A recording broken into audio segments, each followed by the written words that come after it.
Tout doucement, on va laisser les dernières personnes qui arrivent s'installer tranquillement. Et donc le thème de la session maintenant, Big Data. Comment faire du Big Data dans Azure et comment faire de façon efficace, simple et performante. Avant de commencer, un petit sondage. Parmi vous, est-ce qu'il y a déjà des gens qui ont mis en œuvre des projets Big Data? Comment je lui demande? Un petit peu. Dans Azure, on fait des expérimentations dans Azure. Très bien. Très bien. Donc, pour tous les autres, une petite définition déjà de, quand on s'entend sur les termes, de quoi va-t-on parler 2 secondes, Gilles. En régie, tu peux monter le son un peu, s'il te plaît? Oui, on sait. En régie? C'est bon là? Tu peux monter un peu le son? Vous m'entendez bien? Ça va mieux comme ça? Ok. Pardon. Donc,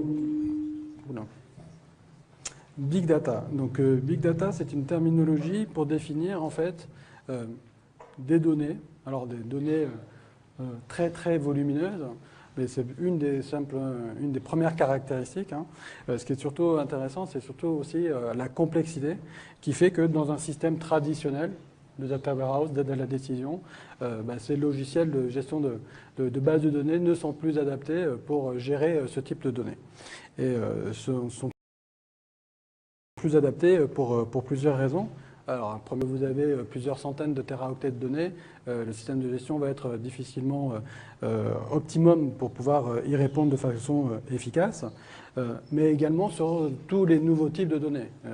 On a vu tout à l'heure, ne serait-ce que dans l'exemple juste tout à l'heure avec Jivan et Nicolas, dans une base de données relationnelle, de type SQL Server, MySQL, Postgre, vous êtes sur des données très structurées sur lesquelles vous définissez un schéma, vous définissez vos tables et vous allez enregistrer vos informations en respectant un certain format pour qu'elles puissent rentrer dans ces tables et pouvoir être gérées de façon efficace.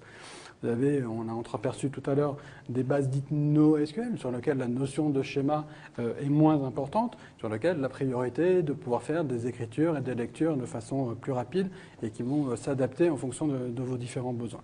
Et ça, c'est pour gérer le stockage de vos données. Par contre, les données peuvent être très très complexes. Vous pouvez avoir de l'image, vous pouvez avoir du son, vous pouvez avoir des vidéos, vous pouvez avoir du texte libre, toutes les données de capteurs, de réseaux sociaux ou autres. Toutes ces données-là vont être difficilement gérables et manipulables par un seul et même logiciel de gestion. Et donc, un projet Big Data va répondre à tous ces enjeux et doit répondre à tous ces enjeux. Ce qui est intéressant de voir, c'est qu'en même temps, dans la plupart de nos clients, depuis des années, ils ont constitué des environnements d'aide à la décision. C'est bien calibré, bien dimensionné. Maintenant, la partie Big Data va venir en complet coexister et que l'un et l'autre s'enrichissent mutuellement pour pouvoir aller plus loin dans les analyses que vous allez pouvoir en faire. Donc ça, c'est vraiment l'objet de notre présentation. Donc, petit slide un peu lourd comme ça, vous allez voir, ça va bien se passer. C'est comment gérer dans Azure de façon efficace ce type de projet. Donc, sont représentés sur l'écran uniquement déjà des services en mode managé. Donc des services sur lesquels on a pris, nous, des engagements à la fois de performance, de disponibilité pour travailler de façon efficace. Vous pouvez bien évidemment vous appuyer également sur les solutions tierces partenaires dans la marketplace. On a parlé tout à l'heure d'Oracle, mais il y en a plein d'autres. Des distributions Hadoop, Cloudera, Hortonworks, Mapper sont représentées. Vous avez plein de solutions, un écosystème très très riche, donc vous avez plein de solutions disponibles dans la marketplace. Vous pouvez aussi, pour certains pans applicatifs, utiliser des VM également en IaaS et customiser avec votre propre logiciel. Et tout ça cohabiter ensemble dans avec la partie Service Manager. Je vais être aidé tout à l'heure par Vincent pour faire une démonstration justement de comment on va retravailler des données pour aller plus loin dans les analyses. Dans un environnement décisionnel, on va s'intéresser à toutes les données qu'on a travaillées, analyser l'historique pour essayer de suivre la performance de notre entreprise. Là maintenant, on va pouvoir accéder à un autre niveau d'information pour essayer d'aller prédire des choses. Et là, comme aujourd'hui, le thème, c'était un peu les ovnis, et que la semaine prochaine, je vais aux États-Unis, je vais demander à Vincent, puisque tu es un passionné d'ovnis, dis-moi, est-ce que j'ai une chance, une probabilité importante, et quel jour je pourrais avoir une meilleure chance de voir des ovnis. D'accord ? Merci Vincent. Donc pour ça, Vincent, il va avoir besoin de données, et beaucoup, beaucoup de données. Donc heureusement, il en existe plein tout autour de la planète. Il y a des gens qui ont collecté beaucoup, beaucoup d'informations. Et donc ces informations peuvent être tellement volumineuses que les véhiculer à travers le réseau pour les importer dans Azure, ça peut être un peu compliqué. Donc du coup, on a tout un set de services. Alors premier des services le plus simple, le plus basique, c'est finalement de prendre des disques, de vous les envoyer, vous mettez vos données sur les disques, on met les disques dans des camions, les camions arrivent dans nos data centers, on prend les disques et on restaure les données. Donc bien évidemment, sauf si on s'appelle UPS, on ne va pas s'amuser à faire ça tous les jours. Ça risque de nous coûter un peu cher et ce n'est pas très très productif.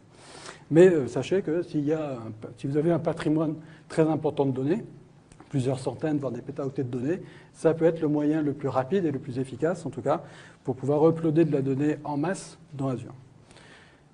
De façon plus régulière, maintenant, on va pouvoir dire je veux, moi, planifier, m'interfacer avec mes sources, qu'elles soient on-prem, dans des bases de données, SQL, Oracle, MySQL, Postgre, prendre ça, m'interfacer avec des applicatifs en mode SaaS, reprendre des données qui sont tout simplement dans des fichiers plats.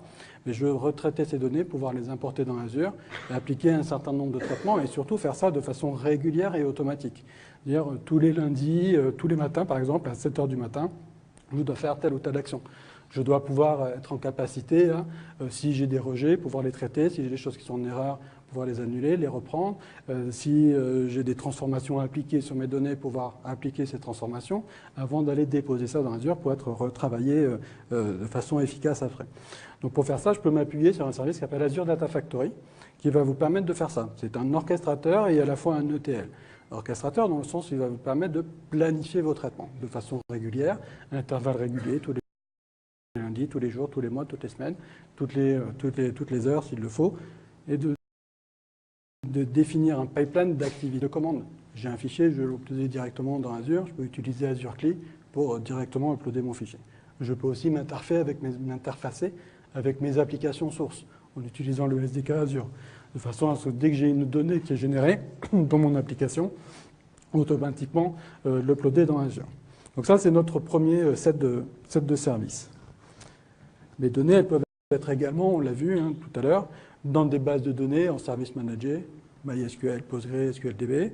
Elles peuvent dans des bases NoSQL, donc le service qui est très utilisé aujourd'hui chez Microsoft, c'est Cosmos DB. Très utilisé parce qu'il est globalement distribué sur tous les data centers Azure, donc vous allez le retrouver partout. C'est un service qui est NoSQL, donc qui va s'adapter facilement à tous vos besoins et à tous les besoins de vos applications, avec des écritures et des lectures à très faible latence, qui vous permet de, si vous avez des applications mobiles, de pouvoir écrire et lire très rapidement et diffuser ces données partout sur la planète en fonction au plus près de vos utilisateurs.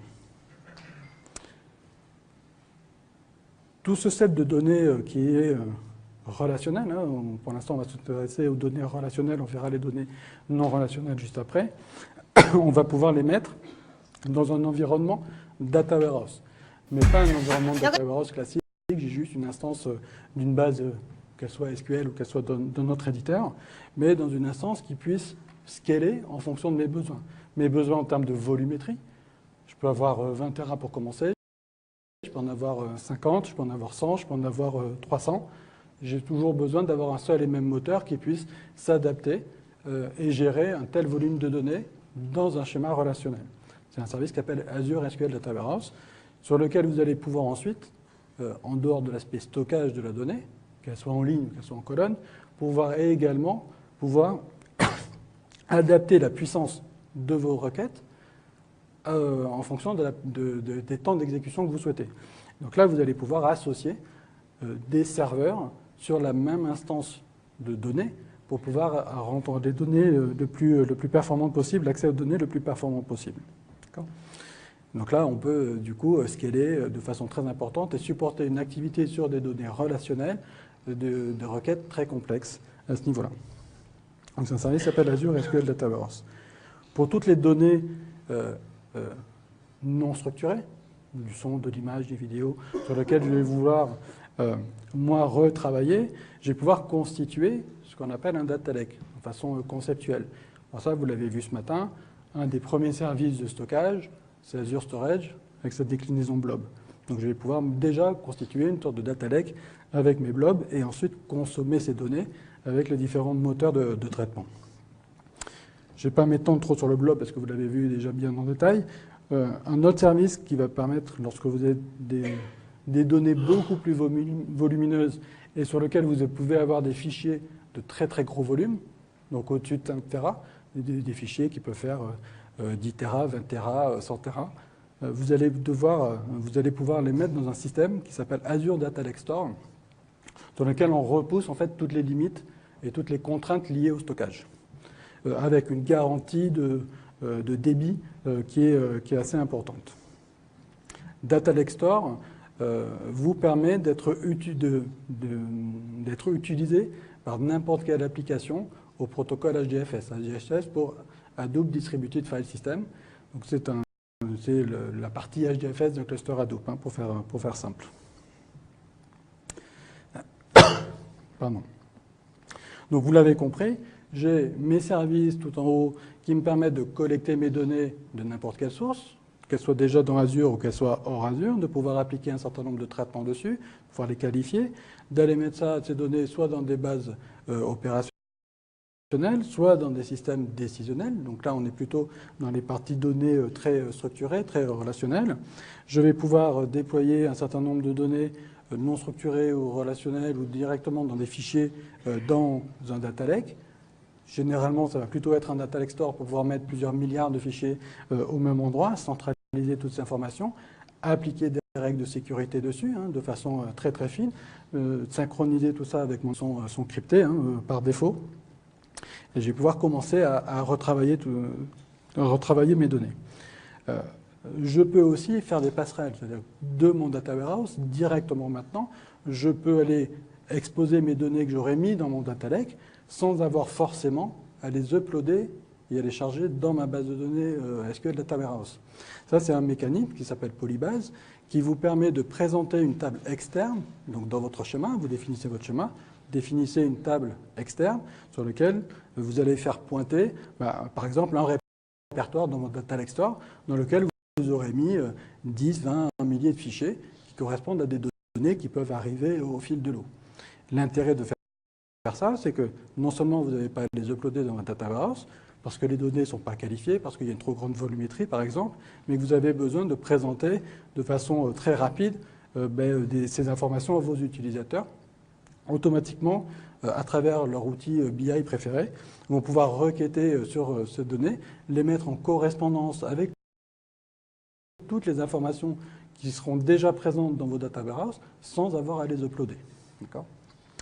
Donc c'est un mécanisme qui permet déjà on voit la passerelle entre des données qui sont dans mon data lake, des données à enrichir l'un et l'autre. Je peux bien évidemment me servir du même mécanisme pour charger de façon très rapide mon data warehouse également.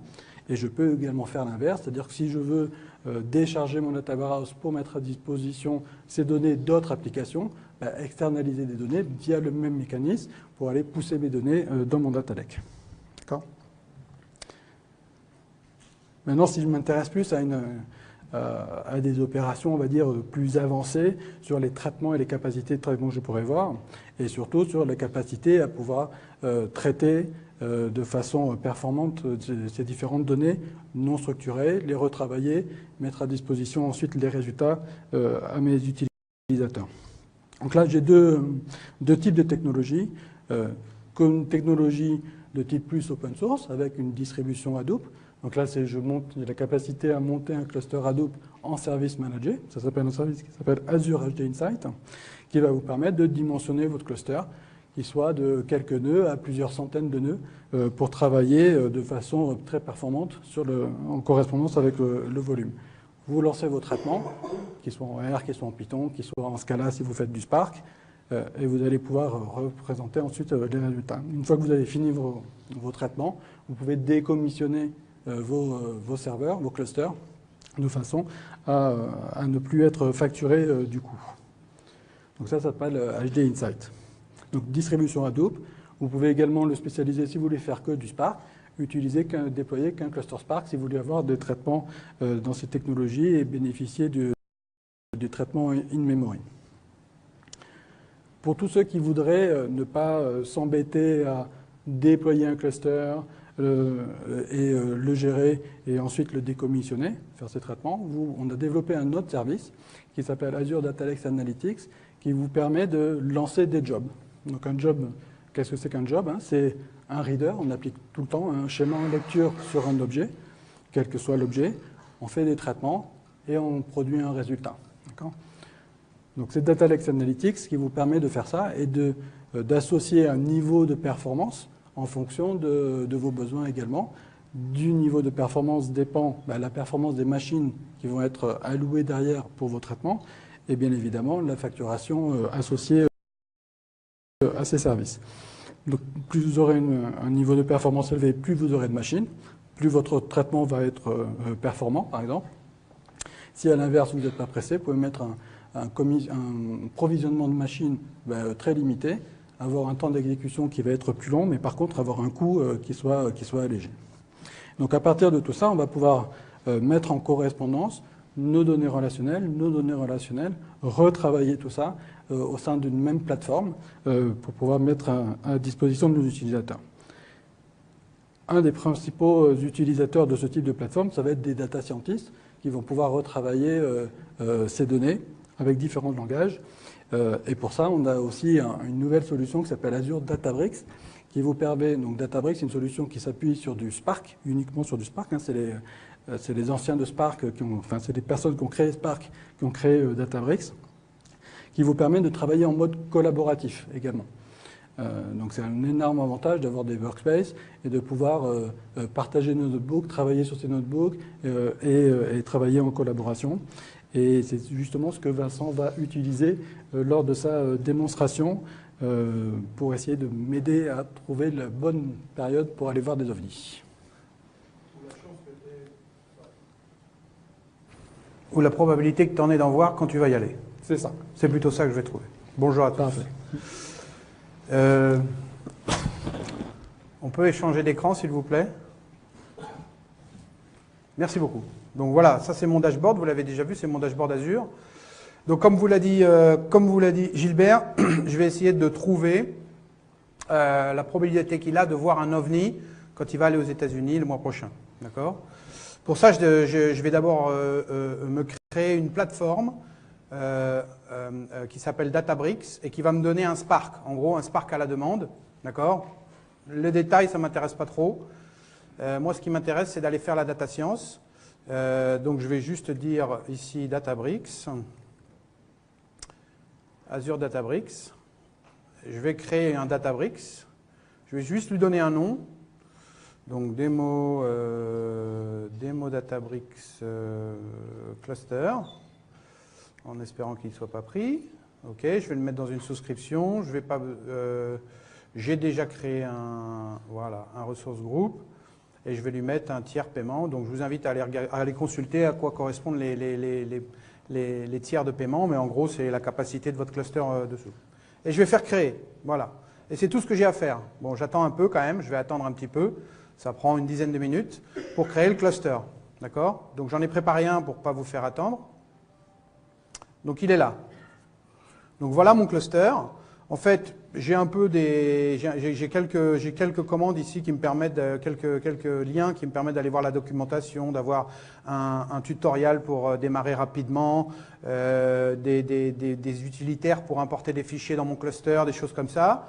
Mais en gros, c'est tout ce que j'ai à faire dans le portail Azure. Maintenant, je peux travailler sur mon workspace que je peux launcher à partir d'ici. Donc ça, ce workspace, en définitive, c'est le moyen pour moi d'accéder à toute cette ressource et de l'utiliser, et en particulier les workspaces, pour pouvoir aller, en gros, collaborer avec mes collègues et faire de la data science. Alors, ce qui se passe, c'est que maintenant que j'ai démarré, le nom que j'ai donné tout à l'heure, c'était pas un bon nom, parce qu'en fait, j'ai pas créé un cluster tout à l'heure, j'ai créé le service, et puis ensuite, je vais créer un cluster. Donc, je vais dans ma page cluster, et je crée un cluster. Et donc là, il me demande le nom du cluster, Toto. Voilà, mon cluster Toto. Et là, je vais choisir la version que je veux de Databricks. La version de Databricks, en fait, me donne la version de Spark que je vais avoir en dessous, la version de Scala, les versions de l'outillage que je vais avoir dans mon cluster. La version de Python, je vais travailler en Python. Et ensuite, la taille de mon cluster. Donc ici, j'ai de 2 à 8 workers qui sont des DS3, donc des machines avec 4 cœurs et 16 gigas ou 14 gigas de mémoire. Donc au total, une puissance effective qui va de 28 à 112 gigas et de 8 à 32 cœurs, avec cette puissance de DBU qui est une mesure en fait des inputs, un mix entre les inputs et le nombre de transactions sur la base. Et puis le driver qui est en gros le manager du cluster, c'est le nom que dans Spark, le nom du manager du cluster, ça s'appelle un driver.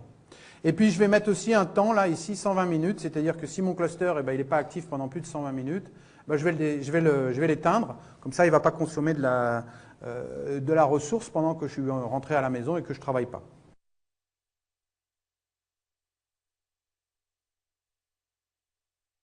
Pour provisionner les machines et avoir le cluster prêt. J'en ai provisionné un tout à l'heure qui s'appelle Demo Cluster et qui tourne là, et je vais l'utiliser. Donc à partir de là, ce que je vais faire, c'est que je vais aller dans le workspace et je vais créer un notebook. Donc un notebook, en fait, c'est un environnement de data scientist pour faire de la data science. C'est pratique parce qu'en fait, c'est un espèce de mélange entre un truc où j'écris le code que je veux et puis ça l'exécute en même temps. C'est un peu comme une command line, mais ça me donne un historique de tout ce que j'ai fait et puis en même temps, ça me donne un état permanent de mes données, comment elles ont été traitées, comment je les ai transformées au fur et à mesure et je l'exécute au fur et à mesure et comme ça, je peux converger vers une solution qui m'intéresse, sachant que la data science, c'est beaucoup du try, de l'essayage, quoi. On essaye un truc, si ça ne marche pas, on essaye autre chose, on évalue la pertinence de son modèle, la pertinence de sa prédiction, et puis on continue comme ça, itérativement, jusqu'à arriver à quelque chose de vraiment très puissant. Donc je peux l'appeler mon démo notebook, par exemple. Je l'associe à un langage, donc Scala, SQL ou R. R, c'est un... Bon, enfin, voilà, en gros, les data scientists dans la salle. Il y en a des data scientists dans la salle? Hein? D'accord, bon. Ceux-là savent de quoi je parle. Les autres, bah, c'est du langage. Hein. Le Python, c'est un langage de programmation avec beaucoup de librairies pour faire de la data science. R aussi, Scala, pareil, SQL, vous connaissez. Je vais prendre du Python. Évidemment, je l'associe avec mon cluster. C'est-à-dire que tout ce que je vais faire, bah, ça va s'exécuter sur mon cluster. Donc, pour reprendre ce que disait Gilbert, un cluster Spark, c'est un peu comme Hadoop. Hein. C'est du MapReduce, mais évolué, on va dire. Hein, c'est du MapReduce même très évolué. Ça se passe en mémoire, donc c'est très rapide, d'accord. Et ça me permet d'exécuter des workloads en parallèle. Donc par exemple, si je dois traiter 18 000 lignes dans une table, dans une base de données, je ne vais pas tout traiter en série sur une node, je vais distribuer ça sur plein de nodes, et comme ça, ça va accélérer mon travail beaucoup. Donc je vais vous montrer ça. Voilà, je ne le crée pas ça parce que j'en ai déjà un qui est prêt. Donc le voilà. Dedans, la data science qu'il y a... elle est assez simple. Alors, je ne suis pas un data scientist en vrai, hein. Je joue les data scientists, mais je ne suis pas un data scientist. Donc j'ai fait quelque chose de simple, mais en gros, je vais chercher un fichier avec des données dedans. Alors les données que j'ai fait, et je peux les afficher, donc je vais vous les afficher. Il y a 17 379 lignes. Je peux vous afficher ça en dessous, là, par exemple. Display DF. Voilà. Donc voilà mes données, hein. Bon, il me montre ce qu'il me montre. Je peux les voir sous forme de barres ou sous forme de... Voilà, par exemple. Ça, c'est pas très... si, les barres, c'est bien, mais il faudrait avoir des valeurs qui soient un peu plus intéressantes. Donc, par exemple, l'heure par rapport au compte. Voilà. Ça, c'est un peu... En gros, ça, c'est dans l'échantillon que j'ai. Donc, mes données... je m'arrête une seconde, là, pour vous expliquer. En fait, mes données, c'est quoi? C'est les jours de la semaine, les mois... la température, le temps, etc. Et en fonction de ça, le nombre d'ovnis qui ont été vus. D'accord? Donc en fait, en gros, c'est combien on a vu d'ovnis dans ces conditions-là. Et voilà la tête de la courbe. Donc les données que je vais utiliser, elles ont cette tête-là, c'est-à-dire qu'en fait, j'ai plus de chances de voir à 7 h du matin et à 18 h que à 4 h du matin, les ovnis ne sortent pas. D'accord? Ils sortent plutôt vers 18 h. Là, on est bien. D'accord? Maintenant, il faut que j'apprenne à ma machine, faut que je construise un modèle pour pouvoir prédire, parce que là j'ai la donnée historique évidemment, mais Gilbert, il ira aux États-Unis dans le futur. Donc, je vais lui donner une prédiction. Donc, à partir de ce modèle-là, je vais apprendre. Alors, comment je fais pour apprendre? Déjà, ici, je fais un peu de nettoyage dans ma donnée. Donc, j'enlève certaines colonnes, c'est-à-dire des choses qui ne m'intéressent pas. Par exemple, casual and registered, c'est des choses qui n'ont pas d'intérêt, donc je les enlève. Voilà, je fais des drops dans ma donnée, ça veut dire qu'il m'enlève des colonnes entières. Hop, on s'en débarrasse. Je fais du casting aussi, c'est-à-dire que je transforme des strings en points flottants, etc. Parce que ce n'est pas des strings, c'est des chiffres, et donc je veux traiter des chiffres. Et puis je fais un random split. Donc le split, en fait, ce qu'on fait dans la data science, ce que je vais utiliser là, ça s'appelle du supervised learning. Donc en fait, ce que je vais utiliser, c'est un ensemble de données, je vais le découper, je vais utiliser une certaine partie, une certaine quantité pour entraîner mon modèle, une autre partie pour le tester. Donc c'est ce que je fais là, je fais un test, je coupe en 70-30, 0,7, 0,3, 70% pour faire du training, 30% pour faire du test. D'accord? Donc là, j'ai fait mon split. Donc vous voyez, 12 000 lignes pour le training et 5 200 lignes pour le test. Et je peux le display encore, ma donnée ici. Je refais un display de ma donnée de test qui est, voilà. Et vous avez vu que j'avais des outils ici pour aller faire des lignes avec des plots. Et vous reconnaissez la courbe, hein, c'est un peu la même tout à l'heure. Évidemment, pour l'instant, j'ai pris le même ensemble de données. Une fois que j'ai fait ça, alors là, c'est là qu'arrive la data science en soi-même, ou enfin en tout cas l'établissement de la data science. Donc là, je fais plusieurs choses. Au début, je fais des imports de librairies, hein, de ML. ML, c'est Machine Learning Library, c'est des librairies Python pour faire du machine learning sur Spark. Et en gros, la première chose que je vais faire, c'est que je vais aller chercher certaines de mes colonnes et au lieu d'en faire des variables denses, c'est-à-dire une variable flottante, une décimale par exemple entre 0 et 100, je vais en faire des catégories. Donc chaque fois que je vois qu'il n'y a que 4 valeurs, maximum catégorie 4, j'en fais ce qu'on appelle une catégorie. Ça va aider mon algorithme à aller plus vite en fait. Donc ça, c'est ce qu'on appelle le feature engineering, c'est-à-dire que sur mes données, toutes les colonnes, en fait, dans le data science, une colonne s'appelle une feature. Voilà, c'est le nom que ça a. Je vais les travailler pour qu'elles soient digérables par l'algorithme. Ensuite, ce que je fais, c'est que je déclare un type d'algorithme que je vais utiliser, le type de modèle que je vais utiliser. Dans ce cas-là, il s'appelle GBT Regressor. Donc GBT Regressor, ça veut dire Gradient Boosted Tree. Donc en gros, c'est un arbre décisionnel avec une technique d'augmentation qu'on appelle le gradient boosted, qui est une façon d'améliorer la façon dont l'arbre de décision se comporte. Ensuite, je vais aller setter un certain nombre de paramètres sur cet algorithme, avec la profondeur de l'arbre qui va être entre 2 et 5, et puis le nombre d'itérations que je vais faire sur cet arbre pour décider si une des branches, une des feuilles m'intéresse ou pas, entre 10 et 100. Et puis ensuite, tout ça, je vais le mettre ensemble. Donc je vais avoir mes features, mon algorithme et ma validation, puisque j'ai aussi un validateur que je déclare, un cross-validateur qui va prendre la donnée de test et qui va valider mon algorithme. Et je l'assemble dans une pipeline que j'ai appelée pipeline. Donc ça me fait une pipeline qui en fait dit, je vais prendre les données, je vais entraîner ça, je vais trafiquer les colonnes, je vais l'entraîner, je vais entraîner mon modèle et au final, j'aurai un modèle qui me permet de prédire. Voilà, et ensuite, je fais un train. Et là, je ne vais pas le faire parce que ça va prendre trop longtemps, mais vous avez vu, je viens de le faire tout à l'heure et ça a mis 7 minutes. D'accord? Et maintenant, je vais créer donc la requête pour le cas de Gilbert, c'est-à-dire que Gilbert, il va aller aux États-Unis au mois d'avril. Et puis il m'a dit qu'il allait sortir de son hôtel vers 7 h du matin et qu'il ferait un temps comme ça, la météo a prévu qu'il ferait ce temps-là. Bon, tout ça c'est codé, hein. Le temps, le taux d'humidité, etc. C'est une espèce de convention qu'on a pris dans le dataset pour dire voilà, il fera telle température, etc. etc. Le 3 ça représente avril, le 7 c'est le 7 h du matin, etc. etc. Vous voyez, j'ai la saison, l'année, le mois, l'heure, les vacances, etc. Et tout ça je le mets dans mon... Je vais le mettre dans mon algorithme et il va me sortir une prédiction. Donc, tu es prêt, Gilbert? Donc, c'est là que ça fait crash. Voilà, donc mon pipeline avec le modèle que j'ai généré à côté. Je fais un transform, c'est-à-dire qu'en fait, j'applique mon modèle à un ensemble que j'ai appelé infit pour input feature. Et voilà. Et si je fais tourner mon algorithme, ma prédiction en 0,49 secondes. Ah, oui, alors il faut que je l'affiche maintenant. Display. Pred. Voilà, je vais afficher ma prédiction. Donc ça, c'est pas très lisible. Donc display pred. Point select. Prédiction, puisque c'est ça qui nous intéresse.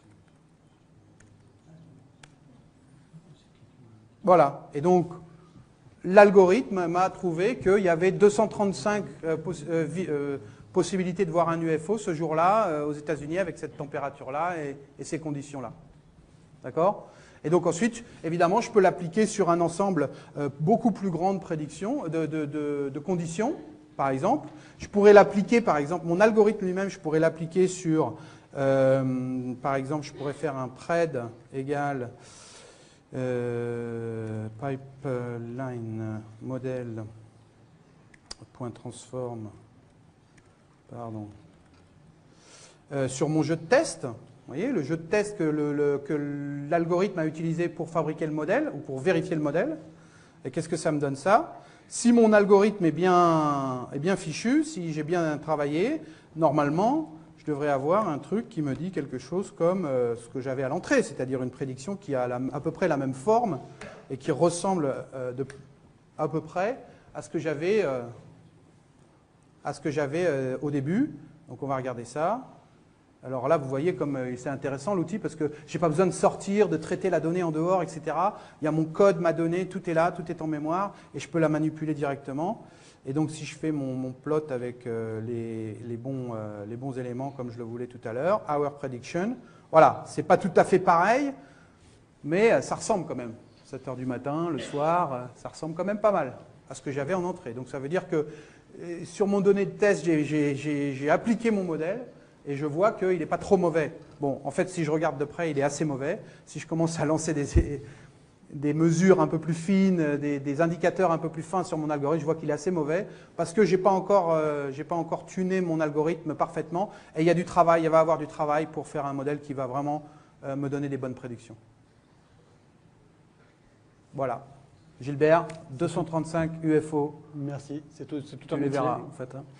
Donc ce qu'on a vu en fait finalement, il y a une grosse phase de data préparation, de comment nettoyer ces données pour pouvoir ensuite les rentrer dans un modèle, définir son modèle avec une séparation des données d'un traitement et des données qu'on va appliquer pour avoir des résultats réels. Et ensuite sur l'exécution de notre modèle. La facilité d'usage dans un notebook apporte un confort très important. On avait une question en ligne également sur qu'apporte Spark dans ce contexte, dans le contexte de type Big Data. Une des premières réponses est en fait par rapport à un moteur Hadoop. Et que là, on va pouvoir travailler en mémoire et donc être du coup beaucoup plus performant. Et c'est surtout ça, le grand plus de Spark. C'est la performance, parce qu'on va justement travailler en mémoire pour information par rapport à une distribution, faire du MapReduce classique, on a un facteur 100 d'amélioration de performance. Là, vous voyez, j'ai relancé mon training, là, juste pour vous montrer, et là, il m'a lancé. Il a plein de jobs à faire, il en a je ne sais pas combien, et il en a 62 ou 63 en parallèle, et il me les relance, et quand il les complète, il va en chercher d'autres et il les envoie. Donc c'est un peu le même principe que MapReduce. Je fais une map, j'envoie sur plein de machines, puis quand le résultat est fini, je fais un reduce, c'est-à-dire en fait je fais une agrégation et j'ai un résultat final. Ce qu'on peut dire aussi, c'est qu'on peut exporter un notebook. Oui, alors on peut exporter le notebook, tout à fait. Donc ici, je peux aller exporter mon notebook et je peux aller, pour le donner à quelqu'un. Mais ce workspace, comme disait Gilbert, là, ce workspace, on peut être plusieurs à se connecter dessus, à travailler ensemble, etc. Donc collaboratif au maximum. Est-ce qu'il y a des questions? Comment est-ce qu'on exporte le modèle entraîné pour l'utiliser en production? Si on veut intégrer dans un système existant, est-ce qu'une solution apportée par Azure? Alors, ouais, en fait, là, le modèle que j'ai utilisé, c'est un modèle qui vient de ma MLlib, d'accord? Donc, des modèles, il y a plein de gens qui en fabriquent, plein de gens. Donc, tu peux le prendre dans une librairie et tu l'utilises où tu veux. n'es pas obligé de l'utiliser là, tu peux l'utiliser n'importe où. C'est disponible, hein. En général les algorithmes ils sont open source, tu peux en fabriquer toi aussi, les mettre dans GitHub et les mettre à disposition. Donc oui, c'est réutilisable. Ceux qui sont mis à disposition par Microsoft ne sont pas forcément paquetés ou mis à disposition sous la forme de librairie Python, mais il y a plein d'algorithmes, et en particulier de réseaux neuronaux sur lesquels Microsoft travaille, qui sont disponibles dans ce qu'on appelle la Network Gallery. Et là, tu as plein de réseaux qui sont disponibles que tu peux réutiliser, que tu peux utiliser sur notre framework de machine learning qui s'appelle Cognitive Toolkit, et que qui peuvent te permettre de démarrer sur des OCR, des CNN, enfin, si ça te parle, quoi. La question n'était pas sur les algorithmes, mais sur les modèles. Les modèles entraînés. Ouais. Là, on montre les modèles. Ouais. Des paramètres sur le modèle. Ouais. Comment servir en prod? Est-ce que j'ai un moyen de... D'en faire un web service, exactement. Ouais, ouais. C'est intégré. Alors, dans Databricks, c'est intégré, Gilbert? Dans Databricks, c'est en cours d'intégration. Voilà. Après, on a d'autres solutions comme dont j'ai parlé tout à l'heure, Azure Studio Machine Learning, par exemple, qui vous permet de déployer des modèles très facilement, une fois qu'ils sont entraînés, hein, Sous forme de web service. les déployer sous forme de web service et du coup de pouvoir les appeler depuis n'importe quel service. Quelle différence y a-t-il entre ce qu'on voit ici, effectivement, au départ, on a vu que la transformation des données, c'est un travail de TL. C'est un travail de data engineer, oui. Quelle différence y a-t-il entre les produits qu'on trouve dans SQL Server, soit 2014, 2016, 2017, ce que vous voulez, parce qu'effectivement, on retrouve effectivement l'aspect de ETL avec Integration Services. Il y a aussi tous les modèles, tous les algorithmes. Il y a aussi tout ce qu'on appelle le data mining. Il y a un art de famille entre les deux. Qu'est-ce qui fait la différence entre... Alors effectivement, vous avez un champ des possibles qui est très vaste.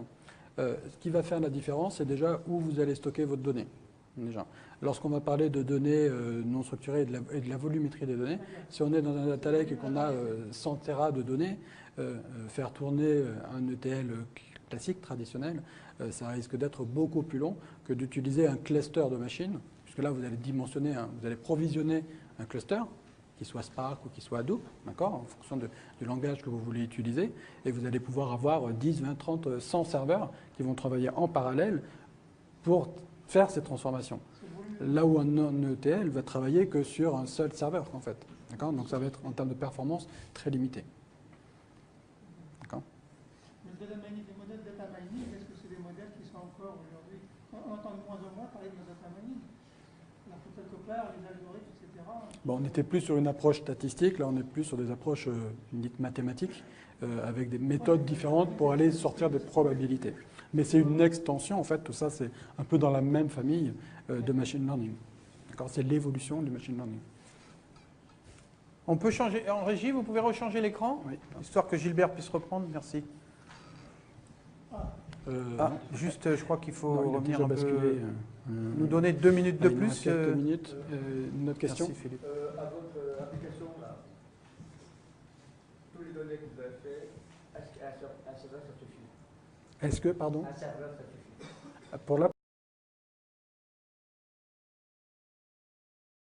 Pour ce test-là ? Oui, là on avait un jeu d'essai vraiment tout. Ouais, oui. Parce que vous êtes tout quoi? Parce qu'il y a je connais une personne là, qui travaille à l'université de Lyon, il a utilisé, je ne comprends pas pourquoi il utilisait 80 serveurs au total. Combien ? 80 serveurs. Bien. Pour la statistique mortalité. Pour faire la statistique du dashboard de mortalité.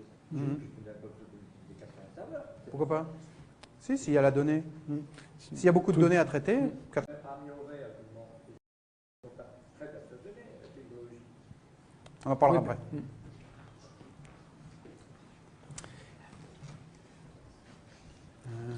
On était. Donc, très rapidement, parce que là, je vois que l'heure tourne. Donc, on a vu, en fait, jusqu'à maintenant, une alimentation batch, comment je peux aller chercher de la donnée, ordonnancer tout ça, mettre ça dans un data lake, mais on était vraiment sur un processus plus batch, même si je retravaille ma donnée, quelle que soit ma technologie, Cluster Insight, Cluster Spark, je remets tout ça en corrélation, et je peux pousser tout ça dans un data warehouse si j'en ai envie, ou garder tout ça au sein d'un cluster de l'eau et de façon très rapide, que ce soit par des devices, que ce soit par les réseaux sociaux que je veux analyser en temps réel. Et donc là, il me faut aussi la capacité de pouvoir ingérer de la donnée en masse et de façon continue dans Azure. Alors, donc pour ça, toujours deux philosophies. Hein. Une philosophie base de produits Microsoft qui vont vous aider à démocratiser, à aller plus simple, à aller rapidement mise en œuvre.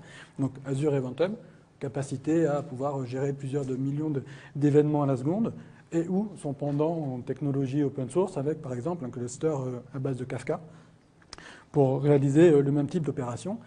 Si vous vous intéressez plus au monde du device et donc avoir une interconnexion plus facilitée avec les objets, vous pouvez utiliser aussi Azure IoT Hub qui va vous permettre aussi d'authentifier les devices et d'autoriser la communication au sein de ces devices.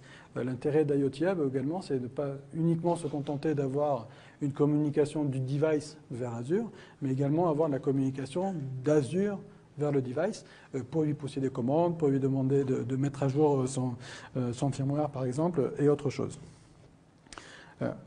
Donc avoir la capacité de collecter plusieurs millions d'événements à la seconde, c'est intéressant. Pouvoir les traiter sur une fenêtre temporelle, c'est-à-dire toutes les 30 secondes, savoir ce qui s'est passé sur les 30 dernières secondes, avant même que ces données soient arrivées quelque part et pouvoir déjà en dériver un certain nombre d'insights.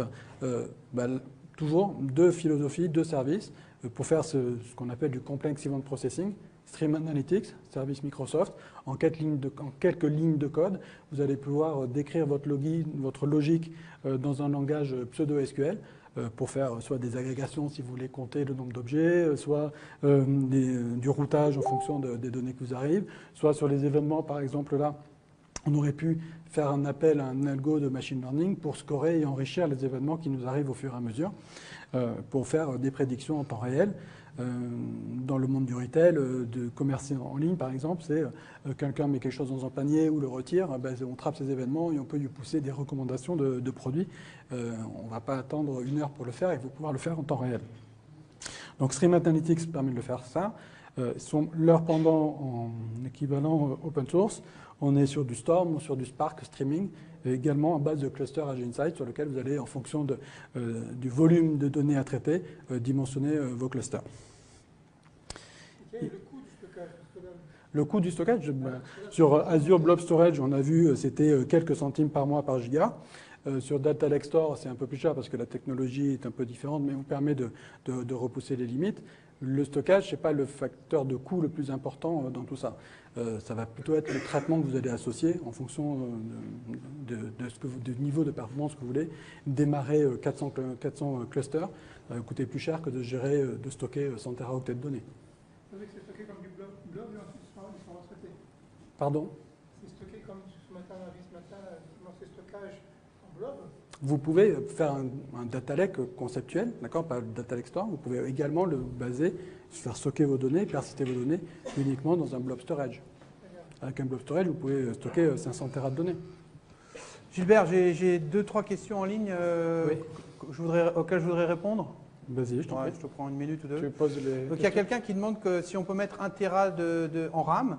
Vous avez vu tout à l'heure quand j'ai créé mon cluster, j'ai choisi le type de machine que je voulais utiliser. Donc en gros, si je choisis des machines plus grosses, je peux augmenter la taille de la RAM. Donc aujourd'hui, dans Azure, il y a des machines qui montent jusqu'à 500 gigas, on va dire. Donc si j'en mets plusieurs, plein de clusters, je peux monter jusqu'à 1 Tera, pas de problème. Il y a des machines plus grosses dans Azure, mais c'est plutôt pour des workloads spécifiques du genre SAP, avec ANA. SAP a cette nouvelle base de données qui s'appelle ANA, qui prend beaucoup de mémoire. Enfin, si vous avez beaucoup de données, je veux dire. Et donc, on peut aller plus haut, mais en gros, vous pouvez choisir plein de machines avec la taille que vous voulez. Donc oui, vous pouvez monter jusqu'à 1 Tera. Il y a une autre personne qui demande qu'est-ce qu'un plot. Un plot, c'est juste un graphe.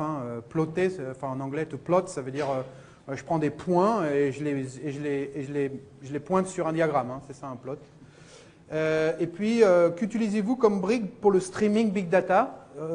Stream Analytics, Gilbert, Storm, tu veux... voilà, Stream Analytics, ou en technologie Hadoop, Storm ou Spark Streaming.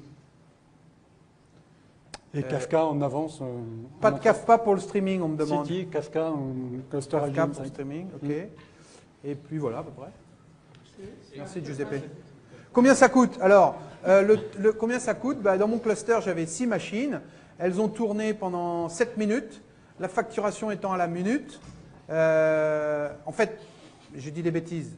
Je paye le temps que mon cluster est allumé. Donc en gros, je suis sur voilà, de l'ordre de la demi-heure là. Donc 30 minutes avec des serveurs qui valent, je ne sais plus combien, la D3 ça vaut peut-être 200 € par mois. Donc vous faites le calcul, divisé par le nombre de minutes, 30 minutes, voilà, etc. Donc vous divisez par 1400 ou 1440 et vous aurez le prix, donc pas très cher. Et c'est ça l'avantage du cloud évidemment, c'est que je monte un cluster, je fais mon travail, je descends le cluster. D'accord? Et donc à ce moment-là, bah, je maximise la densité, enfin en tout cas le prix que je paye pour exécuter mon job. Merci Gilbert. Les données en mémoire vive sont stockées en colonne, c'est ça? Elles sont stockées en colonne et optimisées pour les traitements. Dans quel service vous... Effectivement, pour le traitement des données, quand on a un volume très important, et comme c'est traité en mémoire vive, donc il y a bien un moment donné, il faut stocker en colonne au niveau d'optimisation. Alors vous avez ce système-là, effectivement, également présent dans SQL Server, où vous allez pouvoir définir vos tables de type format colonne, sur lequel on va avoir, plutôt que d'accéder à une rangée, vous allez pouvoir accéder à un segment, et ce segment-là, le faire persister en mémoire parce qu'il est le plus communément utilisé. Donc effectivement, c'est un facteur d'amélioration des performances. Donc on utilise toutes ces technologies-là. Je pense qu'on est en train de déborder, mais ouais, on prendra les questions après plutôt. Vas-y, finis ta partie et on fera les questions après. Ça vous embête pas. Bah alors très rapidement, en quelques secondes. Donc on a vu la partie streaming. Sur le machine learning, donc Vincent vous l'a largement démontré, on peut utiliser soit du Python, soit du R, qu'on va répartir que vous allez retrouver sur beaucoup de services, que ce soit dans les bases SQL, que ce soit dans les clusters Hadoop, HG Insight. Vous avez également, pour des gens qui voudraient faire de la data science sans forcément avoir des data scientists, mais qui ont plutôt des statisticiens à la base, on a produit un studio qui s'appelle Azure, un studio Machine Learning, qui vous permet en graphique de designer vos modèles et surtout de pouvoir les déployer, et donc les mettre en production, les déployer très rapidement et avoir une API que vous pouvez interroger depuis n'importe quelle application.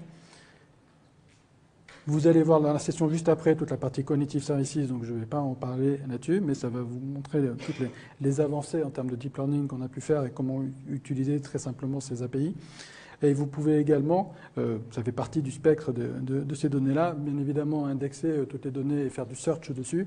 Et vous pouvez avoir un service qui s'appelle Azure Data Catalog. Lorsqu'on utilise un concept de data lake, à un moment donné, c'est bien de pouvoir référencer vos sources de données, de pouvoir les partager au sein de communautés. Et donc Azure Data Catalog est l'endroit où vous allez pouvoir mettre toutes ces définitions. Hein, donc c'est les données de vos données, les métadonnées, pour centraliser toutes les informations et les partager au sein de l'entreprise. Et tout ça en s'appuyant sur les fondamentaux d'Azure, hein, qui sont la sécurité, le réseau, la gestion des clés, la partie serverless avec Azure Functions, un seul outil de développement, Visual Studio.